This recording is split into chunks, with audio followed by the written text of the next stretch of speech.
Yes, my friends, after over 4 years, we're going to review the Samsung Galaxy S20. We're talking about a very popular phone even after all these time, so I think it's important to know if it's still a good deal or if after all these time it's become too old and maybe you should be looking at more recent models. As always, we're going to start by talking a little bit about the exterior design, which as you can see is quite similar to the previous model, to the S10, with only a few small shape differences on the side edges to make it more ergonomic. I've already said this many times and I will say it again. Without a doubt, this is the most beautiful design that Samsung has ever created for one of their phones. And it is also the perfect size because at 6.2 inches, which funny enough is the exact same size of the iPhone 15s and 14s, it is super comfortable to hold with one or two hands. It fits in your pocket, it is not too heavy, it just feels like the right phone size to use. That being said though,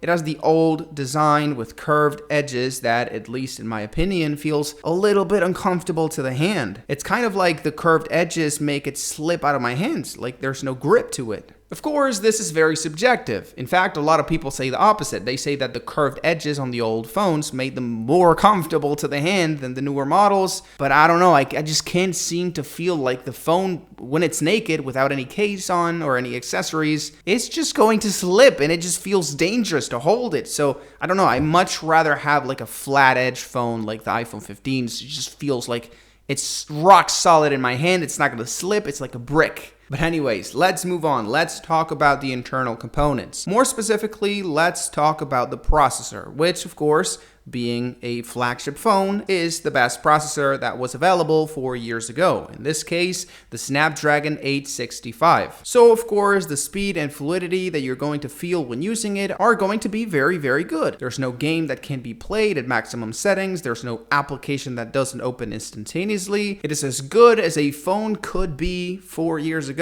in 2020. In fact, having tried it for a couple of weeks, I could say that it doesn't really differ that much in terms of performance from what we can see on more recent models like the S23 or even the S24. Maybe it's not going to be able to play console level games like the latest iPhones and soon enough Android phones can do, but for everything else, the experience is going to be impeccable. Oh, and by the way, it has nothing to do with the processor, but I feel like you need to know, and it's that the Samsung Galaxy S20 right now has an amazing price on Amazon. I left a direct link in the description and I heavily recommend that at the end of the video you go check it out because, I mean, if you want to buy the phone, it's better to buy it at like $50 to $100 less than you normally would, right?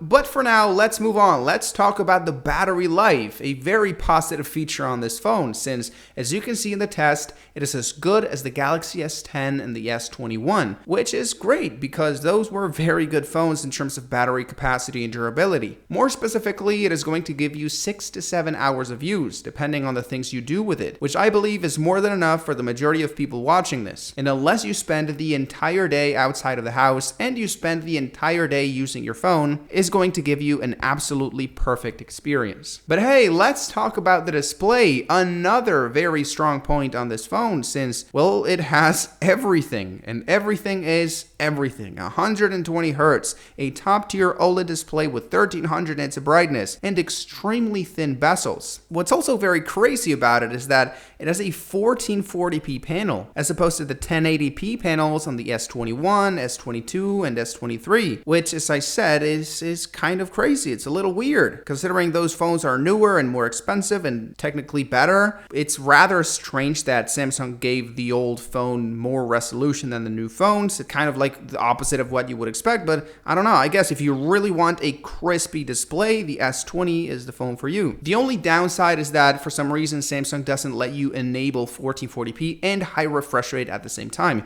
You can only choose one or the other. And based on my experience, I recommend you go for high refresh rate. But well, I guess that's my personal experience. You can do whatever you want. But anyways, let's move on. Let's talk about the most important component on the Galaxy S20, which is of course the camera, the one that I'm actually using to record this video right now. And that looks very, very good in terms of dynamic range, background blur, colors, detail. It is a very decent improvement as opposed to the old Galaxy S10. More specifically, we get 3 cameras on the back of the S20. We get a main sensor with 12 megapixels, which is the one you were looking at before. We also get a 3x telephoto sensor with 64 megapixels for some reason. And then we have an ultra-wide camera with, as well as the main sensor, 12 megapixels. Let's begin by talking about the main sensor, which funny enough has pretty much the same hardware specs as the Galaxy S10, which led a lot of people to believe that the results were going to be identical to the ones on the Galaxy S10.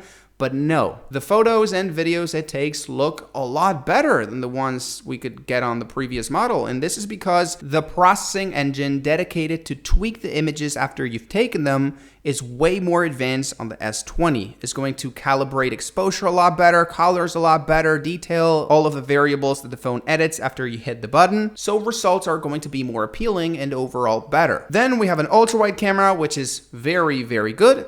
Comparing it to the one on the iPhone 12, results look pretty much identical besides colors, which look, as always, a little bit more punchy on the Samsung and a little bit more natural on the iPhone. And I also think it's the same ultra-wide camera we can find on the S21, S22, and S23. So yeah, results with this camera are going to be very good for any phone pretty much as of right now, unless you compare it to the latest Samsung S24 Ultra. And last but not least, we get the zoom camera, which even though has, as I said, 64 megapixels and therefore is going to have a lot of detail, it's a little bit smaller. It has a little bit smaller sensor as opposed to the latest models. So we're not going to get as much bokeh as we get on more recent phones. But thanks to this new, more advanced processor on the S20, colors, dynamic range, exposure, and pretty much everything is going to look very good on the image, despite it not having as much bokeh, which I believe is the most important factor for a zoom camera. And by the way, I think it's very important for you to remember that all these cameras are different. A lot of people seem to think that the only difference between them is the focal length, but no. The sensors are different, the sizes are different, the optics are different, so results are also going to be different. And you should know because some of these cameras are better than the others, so you should use those more than the others. And of course, I couldn't forget about the selfie camera, which, as well as the other cameras, has also seen an improvement, both thanks to the new processing unit that helps make everything look better, and because it has a slightly bigger sensor as opposed to the S10. You maybe are not noticing, but I'm recording at 4K so you can see as much detail as possible, and I'm also very surprised at the active stabilization on this camera, because, I mean, most selfie cameras don't have any stabilization, so when you're recording video it looks a little shaky. Not in this case. The only gripe that I have with it is that the sensor could be a little bit bigger, you know? Everything is in focus, and that is because the sensor is small. And I mean, for most people that doesn't matter, but if you want to get that slightly more cinematic look, this could be interpreted as a flaw. So, conclusion, is the Galaxy S20 worth it in 2024?